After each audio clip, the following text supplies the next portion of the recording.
Hello, my name is Nancy Dayton with Cypress Classical Tutorials. Our mission is to promote and support classical education among the homeschooling community. In the Monterey area, we have a collaboration of 3 tutors who are able to offer a complete core curriculum that includes science, math, and humanities. Today, I'm going to talk with you about the humanities portion of our offerings. It is a program I have developed called Timeless Endeavors. It is a complete and very full humanities program that includes Latin, English language arts, and history. This year in Timeless Endeavors, we will be studying a survey of American history. We have both an elementary class for children in grades 3 through 5, and we have a middle years class for students in grades 6 through 8 and possibly 9. Because the programs are very comprehensive, they can easily be adjusted to suit the specific skill level and needs of a variety of children at different levels. So today I'm going to begin by telling you about our elementary program. So the first thing we usually do in class is study Latin. Of course, when you hear the word classical education, you think, well, of course, Latin. There are many good reasons to study Latin, not the least of which are that it helps you understand English and it greatly improves vocabulary and your understanding of English grammar. I use the Latin for Children program, and in the elementary grades, we use Primer A. And so for levels and understanding of levels at this for this topic, level 1 would be something like being sure to memorize the vocabulary and grammar rules. And then going up from there, there's more interaction with stories and actual translation exercises. So that's something that I talk a lot about with the enrolled families of how you could how we can be flexible with the curriculum to suit the particular needs of your student. For a writing program for composition in the elementary grades, I will be using the Well Trained Mind Academy's The Complete Writer, Writing with Ease. And this is the textbook that tells us how to implement the program. No workbooks are required because I actually select and create exercises using the literature that we study in class. So students at this level practice copy work and dictation and narration and summaries and creating nice, cohesive, well-ordered paragraphs. Otherwise, in language arts, we do study word roots, which complements very nicely with our study of Latin, and there is some overlap. And I challenge the students to use the words that they learn in their writing. This is just a nice little survey here. We do practice grammar. At this level, we start very basically with the beginning level, and students learn the logical, what I call even mathematical aspect of our English language, and I teach them how to diagram. It helps them understand how our sentences in English are organized. It also helps, this is transferable also to Latin, so it helps understand both languages.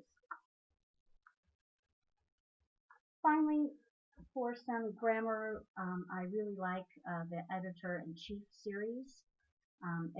It does provide information on grammar rules and usage, and it provides some practice. And with all of these programs, we try to make them apply to what students see in the literature that they're reading and their own writing.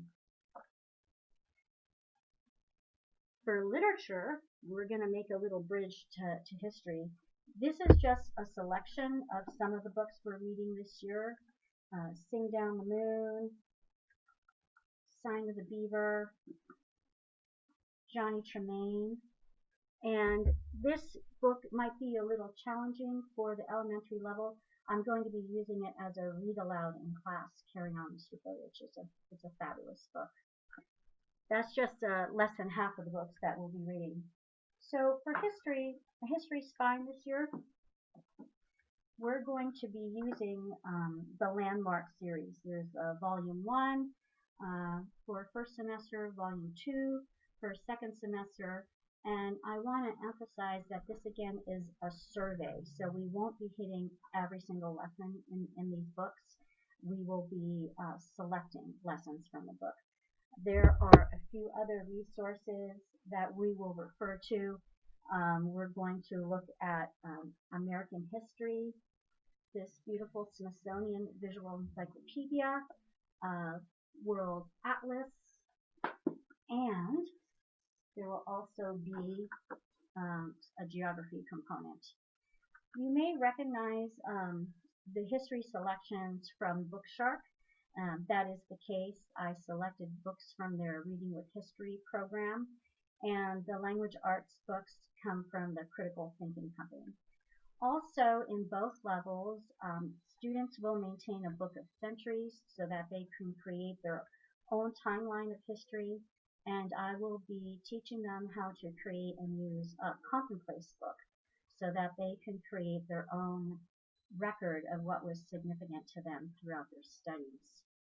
So turning over to the middle years program, we will be using Latin for Children Primer B, and I wanted to emphasize that this level, Primer B, is suitable for students who have no prior experience with Latin, so you can just jump in.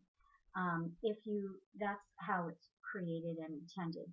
But having prior experience from Primer A, it certainly will not hurt. And then from the Critical Thinking Company, the same resources that I showed before, just higher levels, the word roots, the editor-in-chief, and sentence diagramming. For history, using a different series that a parent I worked with last year turned me on to. This is the classical historians, the story of liberty. And it only goes through the Civil War, I believe, or that or thereabouts. So again, we are going to be making selections throughout the first semester from this series. This resource is fabulous. It really is classical in the way it's intended, thus the name The Classical Historian, and emphasizes classical tools of asking questions, answering them, seeking out the answers to the inquiries that are important to you. So I will be very much emphasizing and working with students on how to ask their own questions and answer their own questions. That's something that's very important in classical education. And it gives, I hope that it fosters a sense of delight and wonder so that students have freedom to invest in topics that they are interested in. For the second semester, again, this is in both levels, it is a survey of American history. And education is never about checking off boxes and making sure you complete the textbook, at least not from my perspective. The second semester, we're going to use this series, again, from Critical Thinking Company, U.S. History Detective, because it pretty much picks up from where the classical historian books leave off. And for composition, for the middle years group, I will be using The Lost Tools of Writing. I am a participant in the apprenticeship program at the Circe Institute. I have started my second year, and I have about 5 years experience teaching with The Lost Tools of Writing, and I can't tell you how passionate I am about this program because it really teaches students how to think.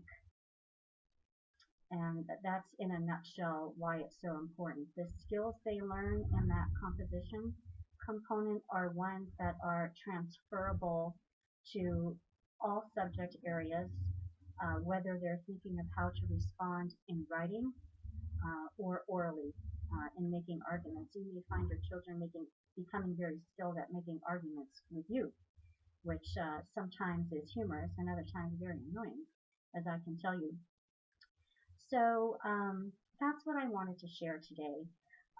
Our elementary class is filling up. There are a few more spaces. I do have room in our middle years class. We are offering live classes um, for those that are able to do so.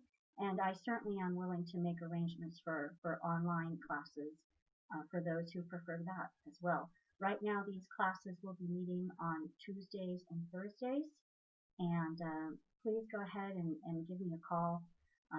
Contact me at nancy@classicaledmonterey.com for more information. I also wanted to tell you that our math tutor is Rachel Robbins, and I will put her information in the comment below this so that you can contact her directly about what services she can help you with. She tutored my own son. She is a fantastic tutor. I am also really proud and pleased to tell you that the other member of our collaboration is Becky Cook from Lab Rat Academy. So I do want you to understand again that Cypress Classical Tutorials is a network, it's a collaboration, it's not a school, and it's not a program in and of itself. What it is a community of these tutors who share a common vision about classical education and about sparking delight and wonder and thinking tools for your students. We are passionate about working with your students and coming alongside families to really support you in your own journeys. I look forward to communicating with you on email, Facebook. We have our own Facebook group, Cypress Classical Tutorials. So please go ahead and join, and I post information there and access information about our monthly webinars and other tidbits relating to classical education. Thank you so much for joining me, and I look forward to meeting many of you. Take care.